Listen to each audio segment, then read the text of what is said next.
Merci de nous retrouver. Nous sommes ensemble en direct. Notre invité ce soir est Francis Gutleben pour son livre Scandale à France Télévisions, gaspillage et magouille à la télévision. Pendant que vous étiez cadre à France Télévisions, quelles sont les dépenses qui vous ont le plus choqué ?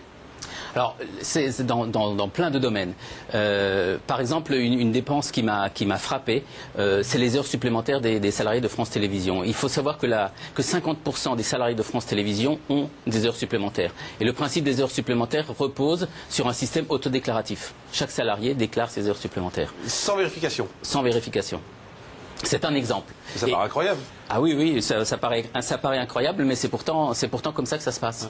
Je parlais, alors c'est une anecdote bien sûr, je parlais des limousines que vous dénoncez. Racontez-nous cette histoire où c'est quand Patrick de Carolis allait en province, en fait, avec plusieurs animateurs de la chaîne et des chaînes pour présenter les programmes. Comment ça se passait ? Oui, alors on peut commencer par dire que c'est quelque chose qui est une pratique ancienne.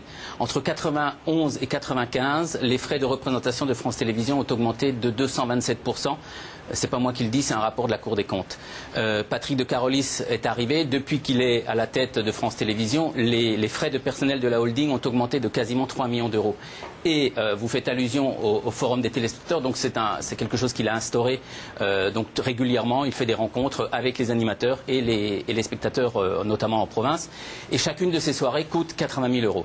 Mais c'est intéressant en même temps, ça rappelle des choses. Alors, bien sûr que c'est intéressant. C'est un vrai contact avec le public, il y a un vrai lien qui se crée. Personne ne conteste ça. Et l'idée du livre, c'est pas de contester la totalité des dépenses de France Télévisions, bien loin de là.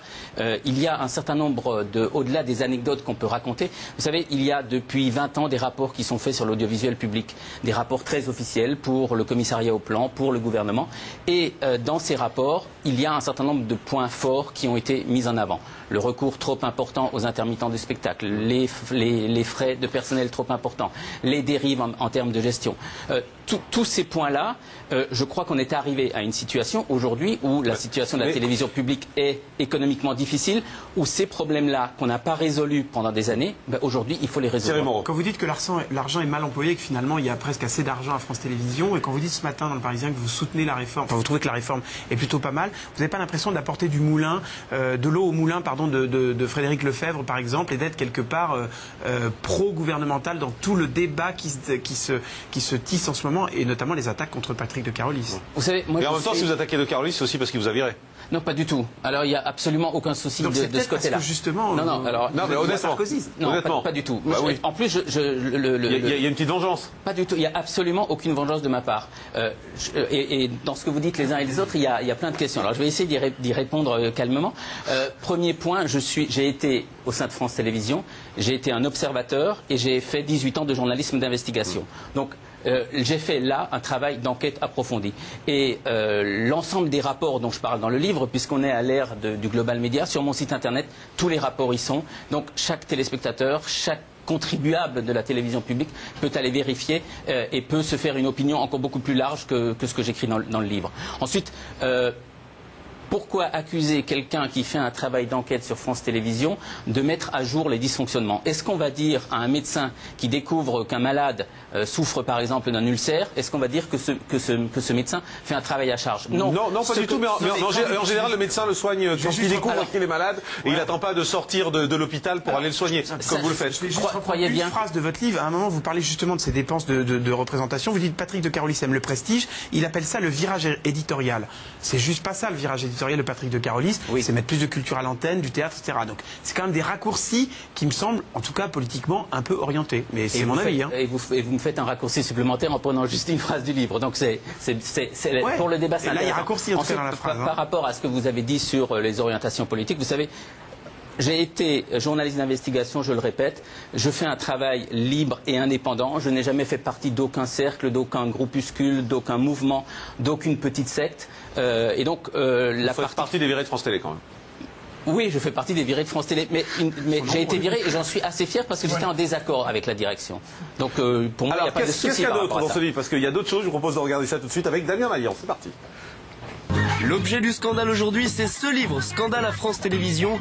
L'ouvrage qui sort aujourd'hui en librairie prend le parti de raconter la vie interne de l'entreprise. Gâchis de l'argent public, producteurs privés et salariés tout puissants, ou encore président sous influence, tels sont les thèmes choisis par Francis Gutleben, ancien responsable d'antenne de France 3 Alsace. Mauvaise gestion? Incohérence? Pour lui, notre télévision publique est un grand corps malade. Il pointe du doigt le gaspillage et en voici deux exemples. Le premier concerne le coût de fonctionnement de France Télévisions. France 2 et France 3 représentent 35% d'audience. Le coût de la grille des programmes est de 1,8 milliard d'euros pour une équipe de 11 000 salariés, alors que TF1 représente 30,7% d'audience pour une grille à 1 milliard d'euros et seulement 3 800 employés. France Télévisions a donc besoin de quasiment 2 fois plus d'argent et 3 fois plus de salariés que TF1 pour faire une audience à peine supérieure. Autre révélation, France Télévisions attribuerait une multitude de primes délirantes, telles que la prime du TV Matin, la prime de plongée sous-marine, la prime de montée de pylône. Il y a aussi la prime d'escalier pour ceux qui ont des étages à gravir, et une prime de caméra de plateau, pour, vous l'avez deviné, les cadreurs qui tiennent des caméras sur un plateau. Ouais, ça ressemble à un sketch de Coluche, mais c'est la pure vérité. Et encore, je ne vous parle pas des syndicalistes qui réclament leur quart de vin rouge à midi. Ce livre informe donc le grand public de ce que France Télévisions fait avec son argent. Francis Guttenben se défend de toute vengeance contre son ancienne entreprise ou autre attaque personnelle envers Patrick de Carolis, qui en prend également pour son grade. S'il a écrit ce livre, c'est plus par amour, dit-il. Voilà, c'est par amour de France Télévisions, c'est ça? Fondamentalement, c'est un amour déçu. Non, pas un amour déçu, non, parce que si c'était un amour déçu, j'aurais pas écrit le livre. Si j'ai écrit le livre, c'est parce que je crois fondamentalement, je le répète, à la télévision publique. Je crois fondamentalement qu'on peut mieux utiliser l'argent public, et je crois fondamentalement qu'on peut faire une télévision, si on gère mieux l'argent public, on peut faire une télévision publique de meilleure qualité. Est-ce que ça veut dire que France Télévisions aujourd'hui n'a pas besoin d'autant d'argent que ce qu'elle réclame? Oh, ça c'est une question extrêmement difficile. Ce que je pense à la base, c'est qu'il faut mieux gérer. Vous savez, dans le reportage, on a souri des primes d'escalier, mais ces primes représentent des sommes considérables. Je peux vous raconter une petite anecdote personnelle. Lorsque nous avons décidé à France 3 de supprimer les déplacements en avion lorsque le TGV est arrivé en Alsace, la réaction immédiate des syndicats, c'était oui, mais on veut voyager en première classe. Et ils nous ont sorti des textes qui dataient d'il y a une quarantaine d'années pour argumenter leur demande. Alors nous, on a cherché dans les armoires aussi, et on a trouvé d'autres textes qui disaient lorsque le trajet ne déplace pas 3 heures, on peut voyager en deuxième classe. Donc ce que je crois fondamentalement, c'est que la télévision publique aujourd'hui est un village de château fort, et que chacun, dès lors qu'on avance un tout petit peu une tentative de réforme, chacun monte dans son donjon et c'est la guerre. Et je crois qu'il faut dépasser ce stade-là, et l'objectif du livre, c'est bien de mettre les choses sur la place publique, parce que, 1, le public a le droit de savoir où va son argent, 2, c'est uniquement lorsqu'on aura accepté de présenter les dysfonctionnements qu'on pourra tenter d'y remédier.